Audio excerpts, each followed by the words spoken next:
하나님의 말씀은 갈라디아서 6장 17절 말씀입니다. 봉독하겠습니다. 이후로는 누구든지 나를 괴롭게 하지 말라. 내가 내 몸에 예수의 흔적을 지니고 있노라. 아멘. 오늘 본문 말씀을 중심으로 상처 없는 사람은 없습니다 라는 제목으로 함께 은혜를 나누고자 합니다. 상처 없이 사는 사람은 아무도 없습니다.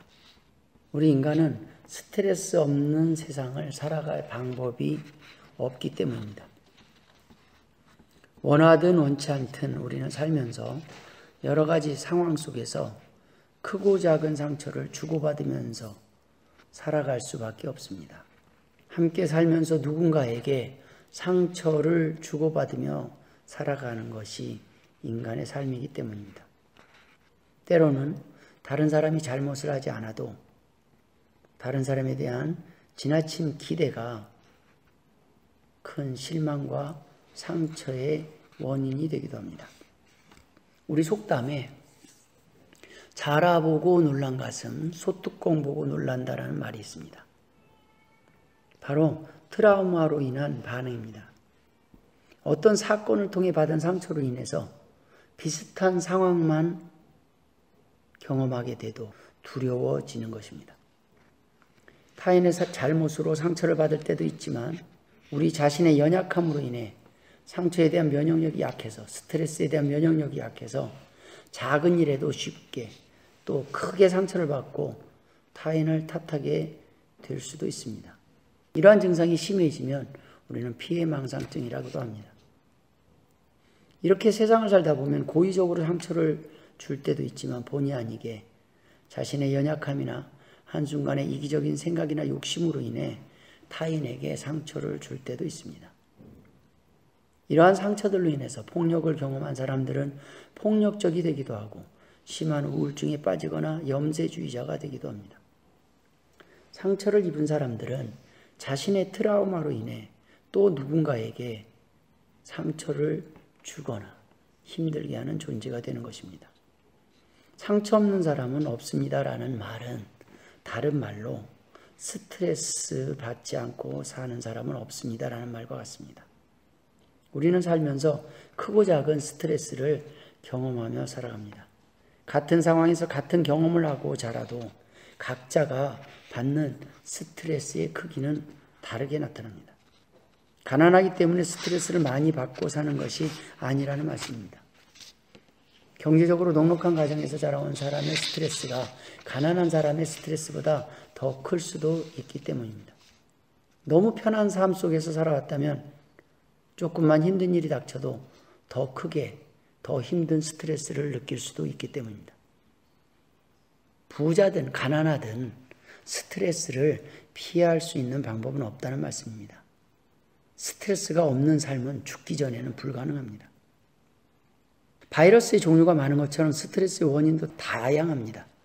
문제는 바이러스가 아니라 우리의 면역력이 약할 때 문제라는 것입니다.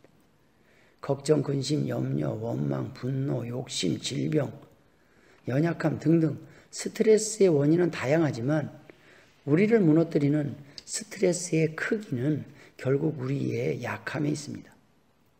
겪고 있는 상황에 비해 면역력이 약할수록 스트레스는 더 크게 느껴질 수밖에 없기 때문입니다.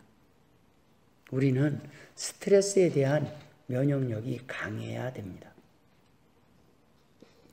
스트레스 상황에서 우리는 어떻게 해야 할까요? 우리에게 상처를 준 사람들을 어떻게 대해야 될까요? 복수를 해야 할까요? 상대방이 좋아지기를, 변화되기를 참고 기다려야 할까요? 그러나 사람이 참는 데는 한계가 있기 마련입니다. 또한 이러한 참는 방법은 해결의 열쇠가 타인에게 있기 때문에 대부분 기다리다 지쳐서 절망하기 마련입니다. 스트레스 해결의 열쇠가 남에게 있는 것보다 자신에게 있어야 합니다. 그래야 안심할 수 있습니다. 그래야 벗어날 수가 있습니다. 트라우마에서 이겨낼 수가 있습니다. 하나님께서는 자신이 스트레스를 관리하고 선택할 수 있다고 말씀하고 계십니다. 세월호 사건 이후 우리는 트라우마라는 단어를 자주 접하게 되었습니다. 이 세상을 살아가면서 크고 작은 트라우마에 우리는 노출되고 있습니다. 트라우마는 삶 속에서 우리의 생각과 감정에 영향을 주게 됩니다. 트라우마가 무엇입니까? 실제적이거나 위협적인 죽음, 심각한 질병, 혹은 자신이나 타인의 신체적 위협이 되는 사건을 경험하거나 목격하면 이로 인해서 겪게 되는 상처입니다. 심리적인 상처입니다. 그 상처가 작은 상처가 아니라 큰 상처일 때 우리는 트라우마라고 말을 합니다. 쉽게 말해 트라우마는 큰 정신적 충격을 주는 사건으로 인해서 우리가 겪게 되는 심리적인 외상을 말하는 것입니다. 트라우마는 힘든 기억입니다. 힘든 상처입니다. 그렇지만 지혜롭게 극복을 하면 심적으로 우리가 성장을 하게 돼서 더 강한 사람으로 살아갈 수 있게 됩니다. 그렇다면 하나님의 백성들은 이러한 트라우마를 어떻게 극복하고 이겨나갈 수 있습니까? 성경은 뭐라고 우리에게 말씀하고 계십니까? 이 땅에 살면서 겪는 스트레스와 상처들을 어떻게 극복하기를 원하십니까? 첫 번째는 내가 강해져야 합니다. 무슨 말씀입니까? 내 믿음이 강해져야 된다는 것입니다. 성경이 그렇게 말씀하고 있기 때문입니다. 여호수아 1장 9절에 내가 내게 명령한 것이 아니냐 강하고 담대하라 두려워하지 말며 놀라지 말라 내가 어디로 가든지 내 하나님 여호와가 너와 함께 하느니라 하시니라. 여러분, 두려움은 하나님의 동행하심을 불신할 때 생기는 것입니다. 하나님과 동행하는 사람은 어떤 상황 속에서도 강하고 담대할 수 있기 때문입니다. 힘든 상황 속에서도 여러분 혼자 있는 것이 아니라 하나님께서 함께 하고 계심을 믿으시길 주의 이름으로 축원드립니다. 스트레스 없는 삶은 없습니다. 삶에 있어서 어쩌면 적당한 스트레스는 오히려 우리를 강하게 만듭니다. 때로는 몸이 안 좋거나 내가 영적으로 약해져 있을 때는 작은 일에도 우리는 크게 스트레스를 받을 때가 있습니다. 내가 강해져야 한다는 말은, 강하고 담대하라는 말은 영적으로 강해져야 한다는 말씀입니다. 믿음이 강해야 한다는 말입니다. 사람에 대한 믿음이 아닙니다. 하나님께 대한 믿음이 강해야 한다는 것입니다. 하나님에 대한 신뢰입니다.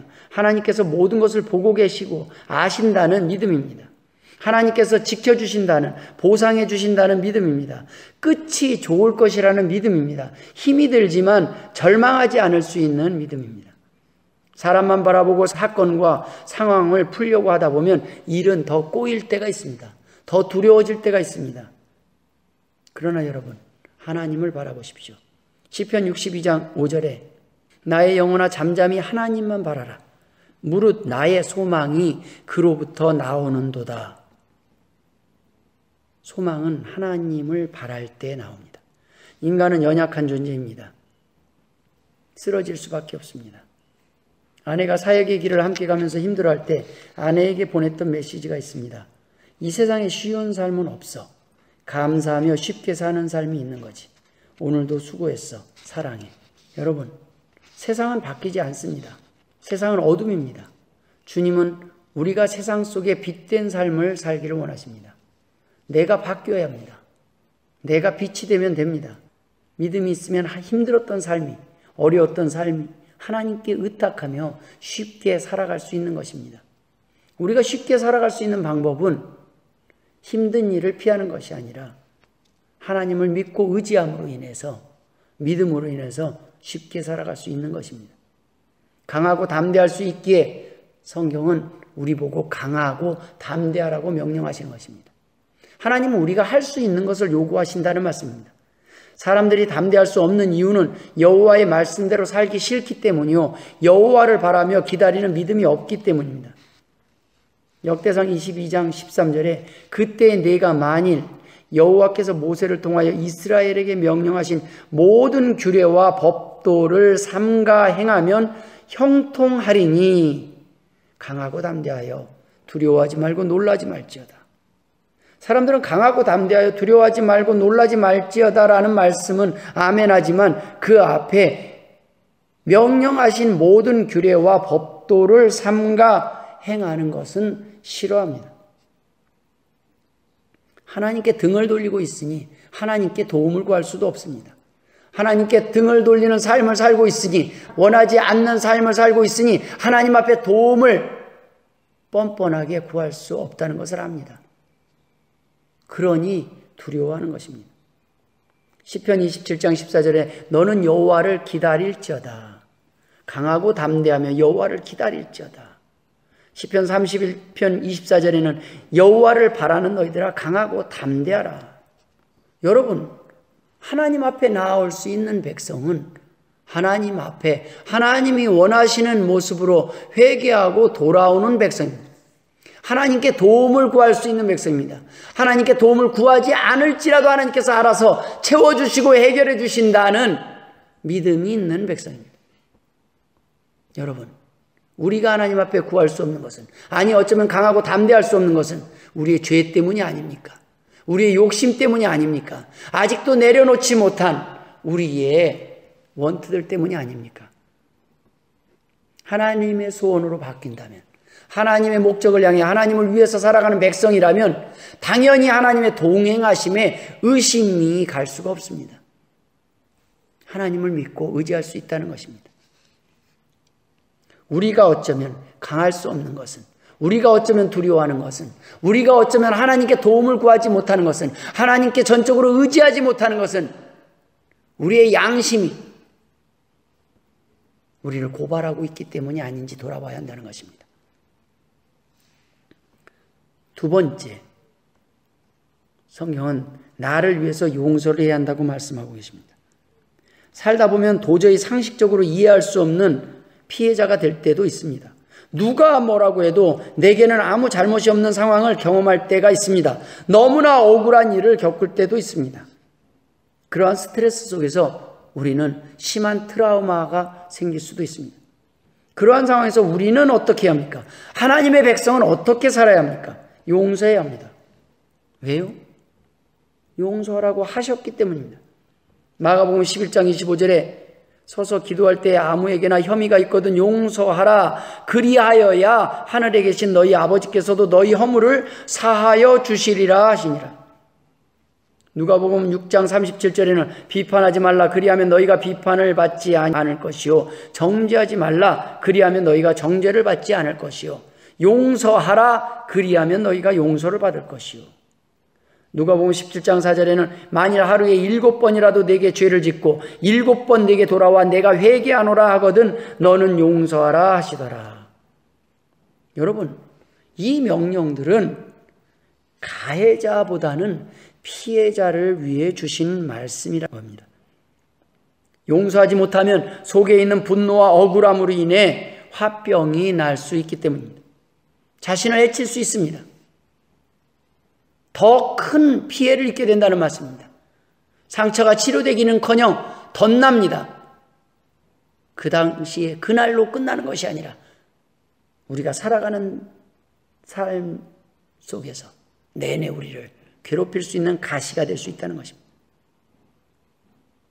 자신의 피해를 막아주지 않은 하나님을 원망할 수도 있습니다. 하나님, 왜 나를 이런 일을 겪게 하셨습니까? 내가 무슨 잘못이 있기에 이런 힘든 일을 겪게 했습니까? 내가 하나님 앞에 순종하지 않았습니까? 내가 하나님의 길을 가려고 하지 않았습니까? 그런데 왜 내게 고난이 닥칩니까? 왜 내게 힘든 일이 닥칩니까?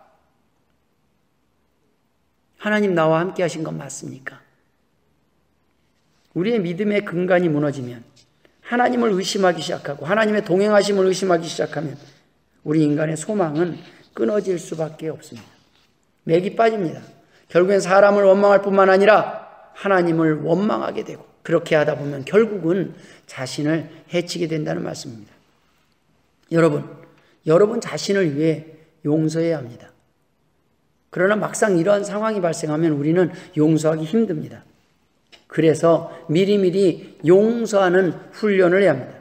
미리미리 열쇠를 준비하고 살아가야 합니다. 용서의 열쇠를 준비하고 챙겨가지고 살아가야 합니다. 이러한 상황이 되면, 힘든 일이 되면, 누군가 나를 억울하게 힘들게 하면 그래도 용서해야 되는구나.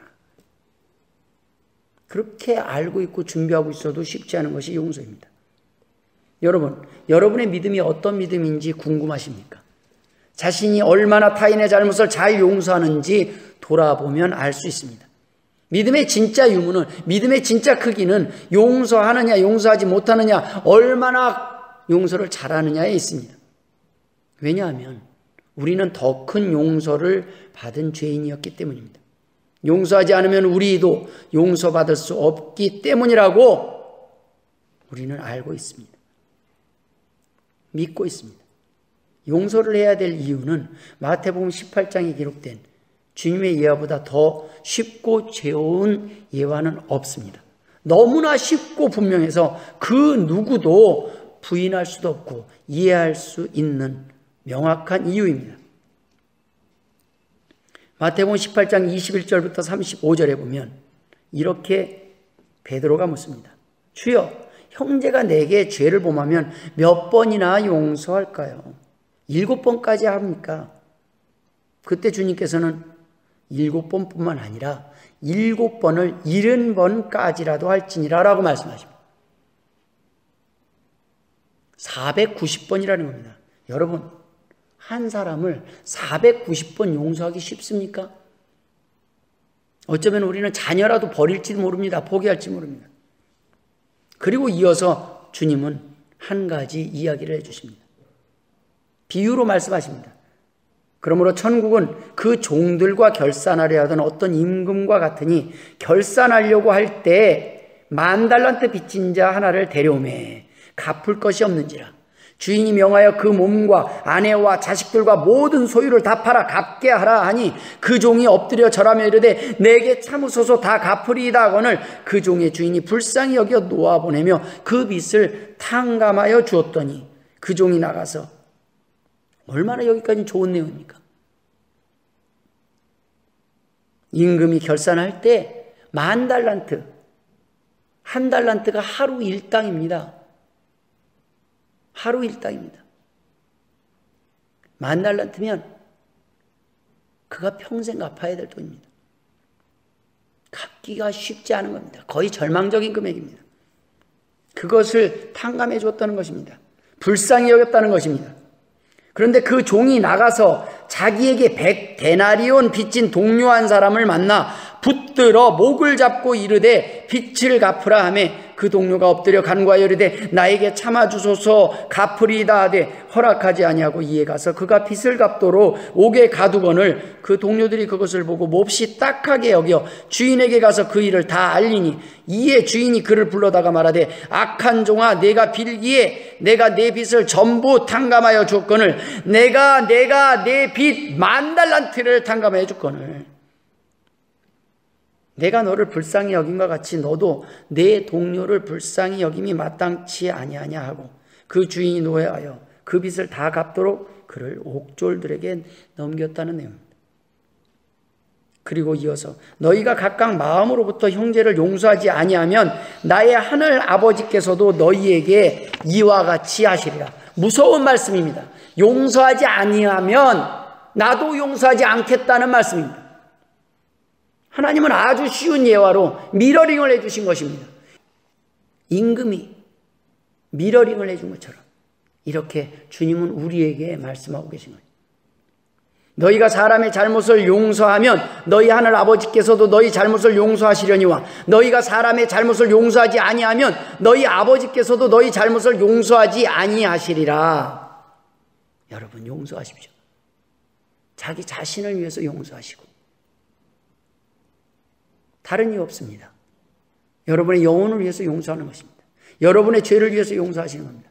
여러분이 용서하지 못하는 그 죄가 여러분이 용서받을 죄보다 크지 않다는 것을 알아야 된다는 말씀입니다. 우리는 용서하지 못하면 우리는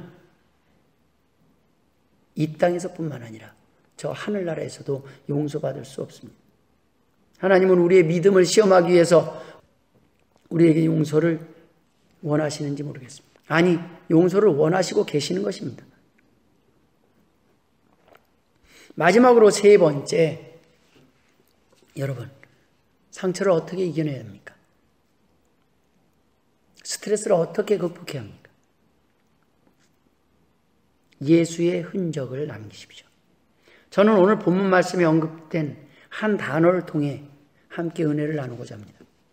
우리가 삶 속에서 받은 힘든 상처들로 인해서, 여러 가지 스트레스로 인해서 평생 자신과 타인을 힘들게 하는 부정적인 트라우마가 남을 때가 있습니다.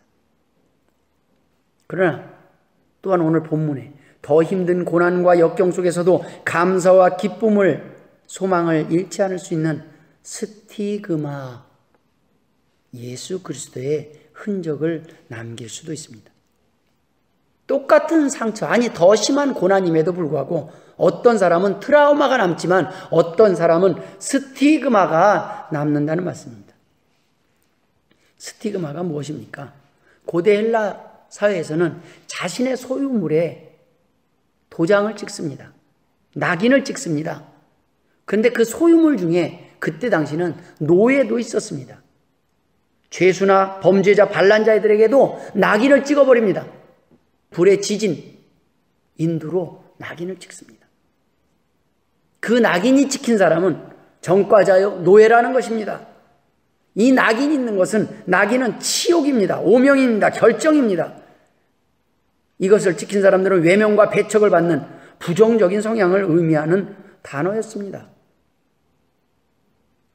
그런데 이 스티그마의 복수 형태인 스티그마타, 성흔을 뜻하는 용어로 카톨릭에서 사용합니다. 기독교적인 관점에서는 좀 다른 의미로 해석됩니다. 오늘 본문 말씀에 사도 바울이 자기 몸에 예수의 흔적을 가지고 있다고 증언하고 있습니다. 이때의 흔적을 뜻하는 부분에 스티그마가 사용됩니다. 가장 치욕스럽고 수치스러운 단어가 그리스도의 희생을 통해 의미가 변한 것입니다. 이젠 부끄러운 흔적이 아닙니다. 그리스도를 위해서 당한 고난, 그리스도가 우리를 위해서 당한 고난, 그리스도가 우리를 위해서 십자가에 달리신 그 고난은 지옥이 아니라 명예입니다. 영광입니다. 희생입니다. 사랑입니다. 사도 바울은 자신이 감옥에 갇히고 채찍질을 당하고 매를 맞고 그로 인해서 고난을 당하고 그로 인해서 생긴 상처들이 이제는 부끄러운 스티그마가 아니라 영광의 상처가 된 것입니다. 영광의 흔적이 된 것입니다. 모쪼록 오늘 주신 말씀을 통해서 스티그마의 은혜를 경험하는 주인공이 되시길 주의 이름으로 축원드립니다. 원치 않는 고난이나 역경, 힘든 일로 인한 상처와 스트레스를 겪으며 살아가는 사람들에게는 두 가지 모습이 있습니다. 스트레스를 대하는 두 가지 길이 있습니다. 두 종류의 상처의 흔적이 있습니다. 바로 예수의 흔적, 스티그마와 상처의 흔적, 트라우마입니다. 어떤 이유로든 이 세상을 살다 보면 우리는 크고 작은 상처를 겪고 살아가지만 이러한 상처를 핑계로 우리는 하나님을 원망하기도 하고 다른 사람을 탓하기도 합니다. 그 상처를 핑계로 자신의 삶을 자포자기하며 함부로 살아가는 이유로 핑계거리를 삼으면서 하나님이 원하시는 삶과 정반대의 삶을 살아갈 때가 있습니다. 때로는 스트레스가 너무 심해서 죽는 것이 나을 것 같다는 생각이 들 때도 있습니다. 그러나 여러분, 스트레스도 살아있기 때문에 겪는 것입니다. 상처도 고난도 살아있기에 겪는 것입니다. 어떠한 사람들은 하나님 나에게 하루만 더 살게 해주십시오. 1년만 더 살게 해주십시오. 살게만 해주신다면 감사하면서 살겠습니다. 살게만 해주신다면 남은 그 시간들, 더 주신 그 시간들을 의미 있게 살아가겠습니다. 라고 하나님 앞에 간구하는 사람들도 있습니다. 하나님께서는 우리 주변의 스트레스를 없애는 방법이 아닌 우리의 믿음으로 스트레스에 대한 면역력을 키우는 방법을 제시하고 계시는 것입니다. 스트레스는 없을 수 없습니다. 그러나 여러분, 그 스트레스를 통하여 절망하는 것이 아니라 감사할 수 있다는 말씀입니다. 여러분, 이 땅에선 살아서 숨을 쉬는 동안에 크고 작은 스트레스를 피할 수도 피할 곳도 없지만 이 스트레스에 대한 면역력이 약한 사람은 상처를 받아 트라우마로 남지만 그 상처로 인한 트라우마로 인해 아픔을 넘어서 두려움과 공포 속에서 살아가고 힘든 세상을 살아가게 되지만 이러한 상처는 시간이 오래 지나도 낫지 않고 평생 우리를 쫓아다니며 괴롭히며 지나친 방어 기제를 드러낼 수밖에 없게 하고 두려움 속에서 살아가게 하지만 성도들에게는 같은 상황을 겪고도 더 큰 고난을 겪고도 주님께서 주시는 위로와 평안을 겪을 수 있다는 말씀입니다. 얻을 수 있다는 말씀입니다. 같은 스트레스를 겪고도 더 심한 스트레스 상황 속에서도 소망 가운데 감사할 수 있는 믿음이 있기 때문입니다. 성도들의 고난은 영광의 상처입니다. 왜냐하면 성도들은 하나님을 위해서 살아가기 때문입니다. 하나님의 자녀로, 하나님의 자녀답게 하나님의 영광을 위해서 살아가다가 받는 스트레스이기 때문입니다. 잘못이 없는 상처이기 때문입니다. 때로는 쓰러져도 하나님께 감사하는 상처이기 때문입니다. 요한복음 14장 27절에는 평안을 너희에게 끼치노니 곧 나의 평안을 너희에게 주노라. 내가 너희에게 주는 것은 세상이 주는 것 같지 아니하니라. 너희는 마음에 근심하지도 말고 두려워하지도 말라. 여러분, 두려워하지 마십시오. 여러분에게 닥친 고난, 그것이 여러분을 힘들게 할 수 있을지언정 여러분을 죽일 수 없다는 것을 믿으실 주의 이름으로 축원드립니다. 여러분의 생명을 끊을지언정 여러분의 영혼을 멸하실 수 없다는 것을 여러분 믿으시길 주의 이름으로 축원드립니다. 성도들에게도 상처는 남습니다. 그러나 하나님을 원망하지 않는 상처, 흔들리지 않는 믿음 있는 성도들의 상처는 자신을 죽이는 상처, 남을 힘들게 하는 상처가 아니라 영광의 상처입니다. 하나님이 기뻐하시는 상처입니다. 하나님께 대한 믿음의 증거요, 소망의 증거요, 사랑의 증거이기 때문입니다. 오늘 본문에 이후로는 누구든지 나를 괴롭게 하지 말라. 내가 내 몸에 예수의 흔적을 지니고 있노라. 오늘 본문의 사도 바울의 고백처럼 이러한 상처는 주님께서 십자가 위에서 우리를 위해 못자국과 창자국으로 증명하신 사랑의 흔적, 스티그마입니다. 상처는 트라우마를 남겨 우리를 괴롭히지만 그리스도의 흔적, 스티그마는 고난 속에서도 기쁨과 평안의 이유가 될 수 있습니다. 여러분, 속담에 우리들 말들 중에 피할 수 없으면 즐겨라 라는 말이 있습니다. 같은 고난 속에서도 스트레스를 즐기며 사는 사람이 있습니다. 스트레스를 감사하며 사는 사람들도 있습니다. 우리는 성도들입니다. 그리스도의 사랑으로 스트레스를 극복하며 살아가야 합니다. 같은 스트레스와 상처를 받아도 어떤 사람은 가해자를 원망하며 그 상처로 인해 깊은 트라우마를 안고 살아가지만 어떤 사람은 예수 그리스도의 이름으로 용서하고 담대한 믿음으로 그리스도의 흔적을 더해가며 살아갑니다. 여러분, 심판 때 하나님이 다시 오셨을 때 그 상처는 영광의 상처가 될 것입니다. 예수 그리스도를 믿는 믿음의 증거가 될 것입니다. 삶 속에서 어차피 피할 수 없는 스트레스, 시험, 환난, 고난 속에서 불신자는 무섭고 두려운 트라우마를 남기고 자신뿐만 아니라 가족, 이웃, 주변 사람들까지 힘들게 하는 삶을 살아가지만 하나님의 백성들은 그리스도의 흔적, 믿음의 흔적을 남기며 기뻐하며 살아갈 수 있는 것입니다. 말씀을 마무리 짓도록 하겠습니다. 트라우마로 인한 증상은 세 가지로 요약할 수 있습니다. 첫 번째는 침입적인 생각입니다. 여러분, 큰 고난을 겪으면 생각하지 않으려고 해도 어느새 머릿속은 이 트라우마 사건으로 가득 차고 기억을 끊어내려고 해도 이 트라우마 사건에 집착하게 됩니다. 내가 생각하기 싫어도 먼저 생각이 나는 겁니다. 끔찍한 것입니다. 자라보고 놀랐던 것이 비슷하게 생긴 소뚜껑만 봐도 놀라게 된다는 말씀입니다. 두 번째는 각성입니다. 너무나 예민하게 각성된 과각성 상태로 신경이 예민해지고 짜증이나 우울한 기분이 들어 식욕 부진, 수면장애 등의 증상이 나타납니다. 너무 싫은 겁니다. 시댁에 의해서 힘든 일을 겪은 사람은 시댁의 시자만 들어도 예민해집니다. 그냥 짜증이 나는 겁니다. 우울합니다. 힘듭니다. 세 번째는 너무 힘드니까 회피입니다. 그냥 피하고 싶습니다. 이유는 없습니다. 그냥 피하고 싶습니다. 근처도 가겠습니다. 뱀한테 당한 사람은 그냥 뱀 소리만 들어도 싫은 겁니다. 그냥 왜 뱀을 싫어해가 없습니다. 그냥 싫은 겁니다. 무서운 겁니다. 여러분, 이것이 세상에 내린 종입니다. 이것이 트라우마의 모습입니다. 트라우마의 결과입니다. 사단은 이렇게 살기를 원합니다. 그래서 계속 상처를 주고받게 합니다. 그러나 하나님은 트라우마를 가지고 살기를 원치 않습니다. 극복하기를 원합니다. 용서하라는 것입니다. 하나님을 믿고 하나님과 동행하고 다시 한번 용기를 내라는 것입니다. 아니, 자랑스럽게 생각하는가? 하나님, 내가 잘못을 가해자가 아니라 피해자로 산 것을 감사하게 하라는 것입니다.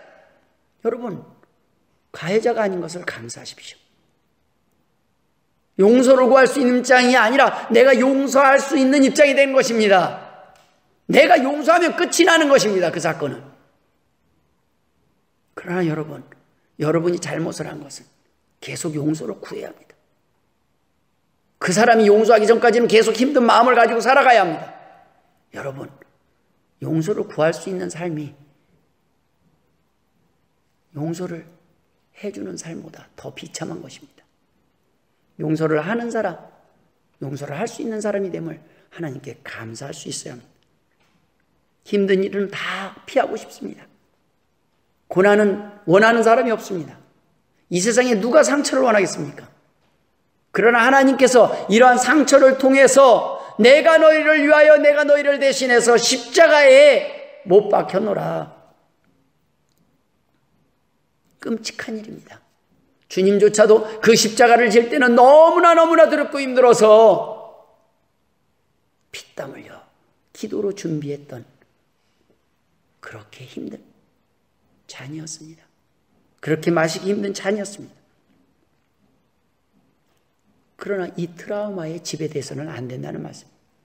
하나님의 백성은 트라우마의 지배를 받는 백성이 아니라 트라우마를 극복하고 이겨낸 백성들입니다. 심한 상처를 겪은 인간은 누구나 두려울 수밖에 없습니다. 세상은 당연하다고 합니다. 그래, 너 힘들겠구나. 세월호 사건을 겪은 사람들도 힘든 일을 겪었습니다. 그러나 어떻게 해야 합니까?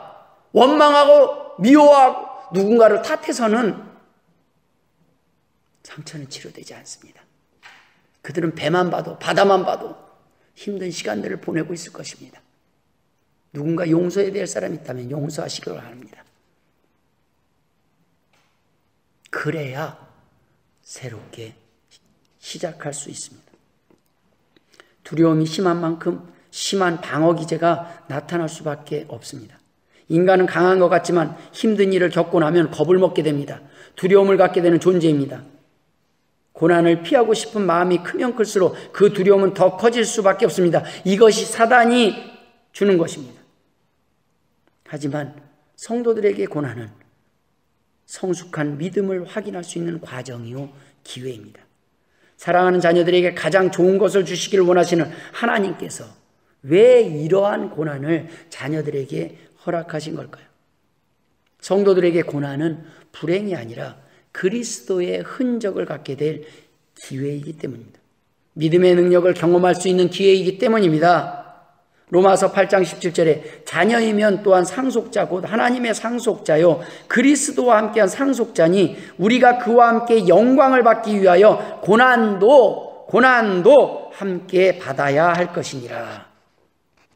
사람들은 영광만을 원합니다. 아무도 고난을 원치 않습니다.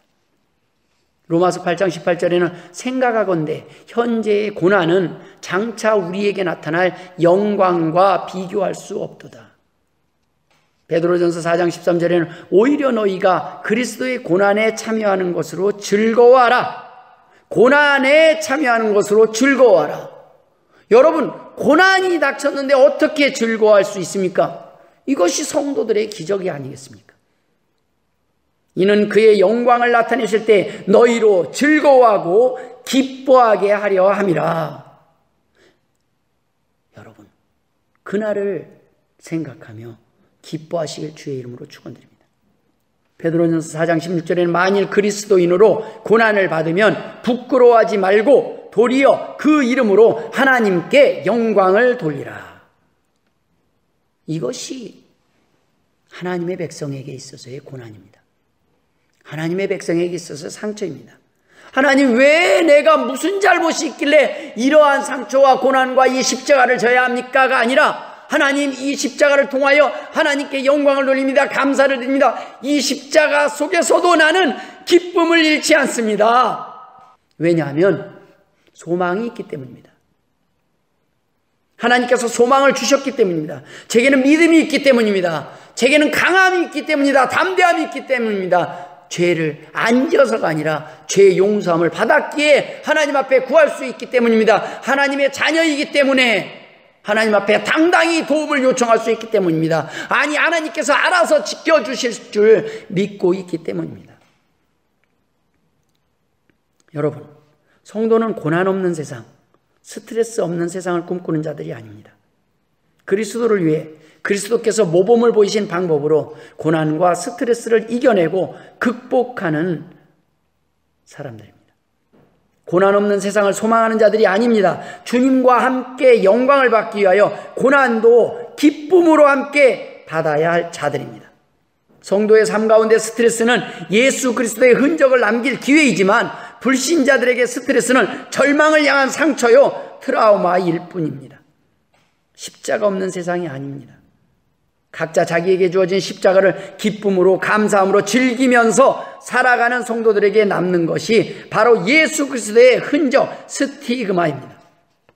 흔들리지 않고 끝까지 용서한 증거가 바로 예수의 흔적입니다. 성도들에게 있어서 스트레스는 그리스도의 고난에 동참할 기회요, 그리스도의 흔적을 가질 수 있는 영광의 기회라는 말씀입니다.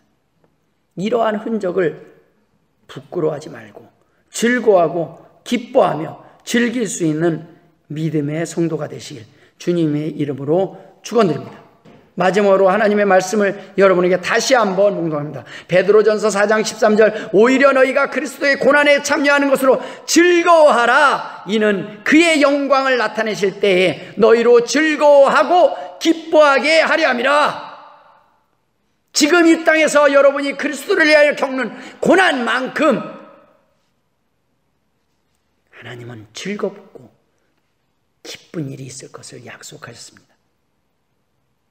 이 믿음 가지시고 승리하시길 주의 이름으로 축원드립니다. 기도하겠습니다. 하나님 아버지 은혜를 감사드립니다. 연약한 저희들의 삶 속에 스트레스와 고난이 닥칠 때 우리는 낙심하기 쉽습니다.